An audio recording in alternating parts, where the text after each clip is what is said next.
সুদখোরের বিরুদ্ধে আল্লাহ ও রাসূল সাল্লাল্লাহু আলাইহি ওয়াসাল্লাম যুদ্ধ ঘোষণা করেছেন। জেনে নিন সুদের ভয়াবহ পরিণতি কুরআন ও হাদিসের আলোকে। ভাই ও বোনেরা, আজ আমরা এমন এক গুনাহর কথা বলবো যা আল্লাহ নিজে ও তার রাসূল সাল্লাল্লাহু আলাইহি ওয়াসাল্লাম এর বিরুদ্ধে যুদ্ধ ঘোষণা করার মতো ভয়ঙ্কর, আর তা হলো সুদ বা রিবা।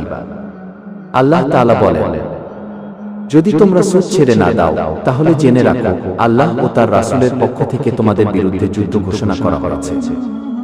সূরা আল বাকারা। ভেবে দেখুন, কোন গুনাহর জন্য আল্লাহ ও রাসূলের পক্ষ থেকে যুদ্ধের ঘোষণা এসেছে কি? শুধু সুদের জন্যই এসেছে। রাসূলুল্লাহ সাল্লাল্লাহু আলাইহি ওয়াসাল্লাম বলেন, সুদ খাওয়া, খাওয়ানো, লেখা এবং সাক্ষ্য দেওয়া সবই গুনাহ। আল্লাহ তাদের উপর লানত করেছেন। সহিহ মুসলিম।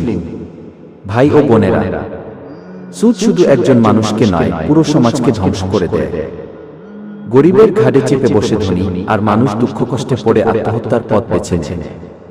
হাদিসে আছে, রাসূল সাল্লাল্লাহু আলাইহি সাল্লাম বলেছেন যে ব্যক্তি সুদ খাবে ৩৪ বার ব্যভিচারের চেয়েও বড় গুনাহ করা। মুসনাদে আহমদ। ইসলাম কি চায়? ইসলাম চায় মানুষ পরস্পরকে সাহায্য করুক, লেনদেন হোক ইনসাফের ভিত্তিতে, গরিবকে যেন ধনীরা চুষে না খায়। ভাই ও বোনেরা, সুদ আমাদের জন্য ধ্বংসের পথ। আসুন আমরা নিজেরা সুদ থেকে বাঁচি, পরিবারকে বাঁচাই, সমাজকে বাঁচাই, আল্লাহর কাছে তওবা করি, হালাল পথে উপার্জন করি এবং এই বার্তাটি সবাইকে পৌঁছে দিই।